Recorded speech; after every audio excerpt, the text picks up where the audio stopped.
बिहार में 23 जून को विपक्षी दलों का एक सम्मेलन बुलाया गया था। इस सम्मेलन का नेतृत्व जो है तेजस्वी यादव और नीतीश कुमार कर रहे थे। और इस सम्मेलन में आप देखेंगे कि तमाम विपक्षी नेता पहुंचे थे।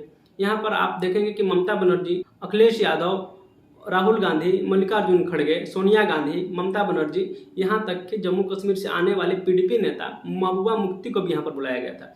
इस बैठक का जो बुलाने का उद्देश्य था वो ये था कि आने वाला जो लोकसभा का चुनाव है 2024 में, उसमें भाजपा को किस प्रकार से रोका जाएगा, केंद्र में आने से, सत्ता में आने से किस प्रकार से भाजपा को रोका जाएगा, इस पर रणनीति बनाने के लिए सभी विपक्षी दलों को एक मंच पर आमंत्रित किया गया था कि ताकि एक जगह आकर सभी रणनीति बना लेंगे। लेकिन सवाल ये है कि यहाँ पर सभी लोगों को बुलाया गया था, लेकिन फिर भी क्या सभी दल यहाँ पर आए थे? क्या सभी दलों को यहाँ पर न्योता दिया गया था आने के लिए? अगर नहीं दिया गया था तो क्या कहा जा सकता है कि सभी विपक्षी दलों का ये सम्मेलन था? हमेशा इसलिए कर रहे हैं कि आप यहाँ पर देखेंगे कि मायावती और चंद्रशेखर आजाद राउंड में से किसी भी एक व्यक्ति को नहीं बुलाया गया था। असदुद्दीन ओवैसी को भी नहीं बुलाया गया था। असदुद्दीन ओवैसी का लोकप्रियता आप इस आधार पर जान सकते हैं कि जब बिहार विधानसभा का जब 2020 में जब चुनाव हो रहा था तो पहले ही प्रयास में 5 सीट जीतने का काम किया था। इसका मतलब उनका लोकप्रियता बिहार में भी है और इसके अलावा अन्य क्षेत्रों में भी उनका अपना लोकप्रियता है। वो हैदराबाद से आते हैं और हैदराबाद में भी उनका अपना अलग लोकप्रियता है।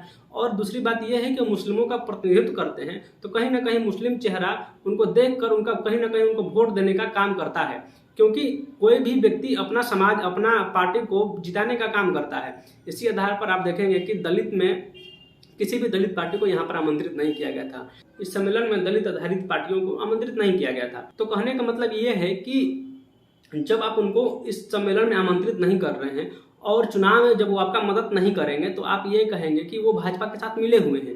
एक तो आप अपने साथ आने का उनको न्योता नहीं दे रहे हैं, और जब वो आपके साथ नहीं आएंगे, निष्पक्ष चुनाव लड़ेंगे, तो आप उन पर आरोप लगाएंगे कि ये जो है मायावती जो है, चंद्रशेखर आजाद जो है, ओवैसी जो है, वो भाजपा को जिताने का काम कर रहे हैं। लेकिन इसमें दोष कहीं ना कहीं इन्हीं विपक्षी दलों का है।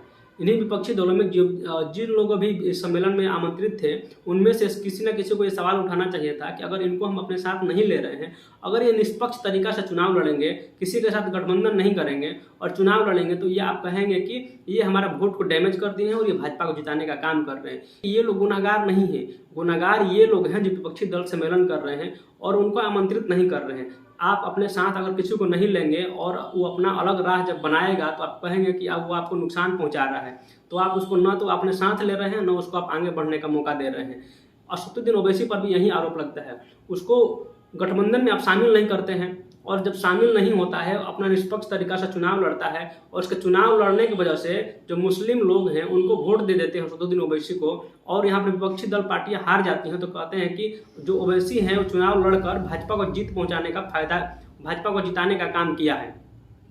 तो ये ओवैसी का गलती नहीं है, गलती विपक्षी दलों का है।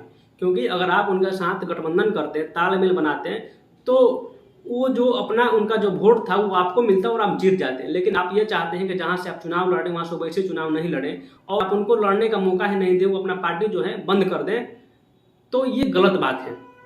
यहाँ पर आप इसी तरह से देखेंगे जो उभरता हुआ चंद्रशेखर आजाद रावण है, उनका लोकप्रियता का अंदाजा आप लगा सकते हैं, और उस लोकप्रियता के आधार पर उनको अगर अपने विपक्षी दल सम्मेलन में आप बुलाते नहीं है, और जो आदमी है कहीं ना कहीं निष्पक्ष तरीका से चुनाव लड़ा है और उसके चुनाव लड़ने की वजह से आप हार जाते हैं, और आप ये कहेंगे कि दलित का वोट हमको नहीं मिला क्योंकि चंद्रशेखर आजाद चुनाव लड़ गया, इस वजह से हम हार गए, इसलिए इसका मतलब वो भाजपा के साथ मिला हुआ है। गलती चंद्रशेखर आजाद रावण या मायावती या ओवैसी का नहीं है। आप उनको अपराधी बना रहे हैं, आप गुनाहगार उनको जानबूझकर बना रहे हैं, ताकि आप ये कह सकें कि ये लोग जो है भाजपा को जिताने का काम कर रहे हैं।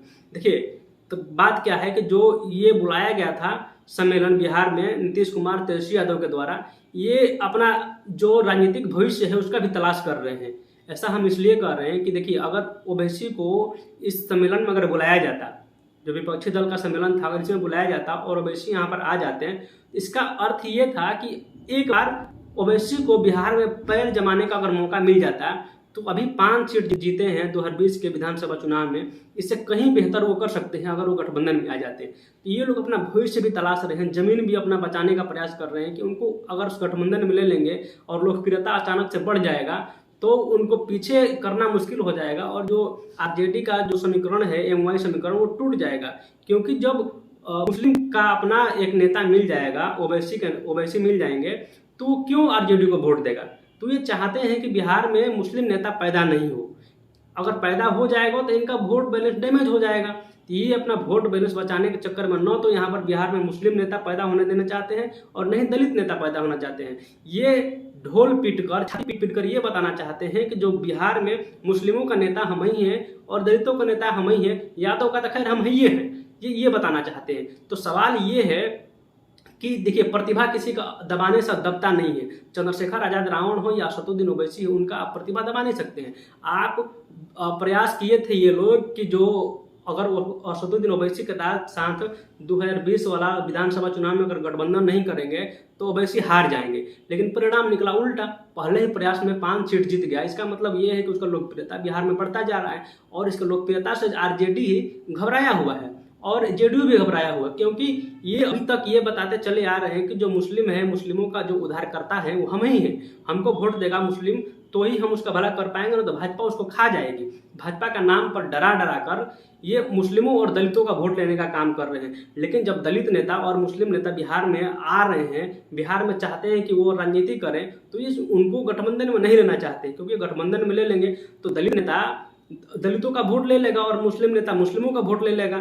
तो जो आरजेडी और जेडीयू जैसी पार्टियां हम खत्म हो जाएंगी। हम आपको अभी बता दे रहे हैं कि अगर चुनाव में हार होती है 2024 के लोकसभा चुनाव में, इसका जिम्मेवार वो लोग नहीं होंगे, चंद्रशेखर आजाद रावण, मायावती या असदुद्दीन ओवैसी नहीं होंगे। उसका जिम्मेवार ये है कि ये खुद हैं। ये खुद उनको अलग राह पर चलने के लिए मजबूर कर रहे हैं, और जब वो अलग राह पर चल रहे हैं और उसके वजह से अगर आप हार जा रहे हैं तो ये कह रहे हैं कि हम उनके वजह से हार गए हैं। तो आपको इतना ही हारने का डर है तो आपको पहले ही उनको अपने साथ ले लेना चाहिए था। वो तो अभी छोटा पार्टी है, आपसे कम ही सीट पर मान जाएंगे, कम ही सीट पर अपना जो समर्थन है आपको दे देंगे। क्योंकि अभी चंद्रशेखर आजाद रावण का बात करिए या फिर असदुद्दीन ओवैसी की बात करिए या मायावती की बात करिए, छोटा पार्टी अभी बिहार में तो है नहीं, तो जो भी आप सीट देंगे औने पौने सीट पर वो बात मान जाएंगे आपका और आपके साथ गठबंधन आ जाएंगे। इसका फायदा आपको ये मिलेगा कि अगर चंद्रशेखर आजाद का लोकप्रियता सिर्फ बिहार में ही नहीं है, हर राज्य में उनका लोकप्रियता है। उनके रैली में जब हजारों लोग पहुंच रहे हैं, इसका मतलब ये है कि उस व्यक्ति का लोकप्रियता दिनों दिन बढ़ता जा रहा है। इस बात को आपको समझना चाहिए था और गठबंधन में उनको बुलाना चाहिए था। अगर आप नहीं बुलाए हैं तो आप हारेंगे अगर 2024 के लोकसभा चुनाव में, तो इसका जिम्मेवार सिर्फ और सिर्फ ये विपक्षी दल होंगे जो उन लोगों को आमंत्रित नहीं किया है।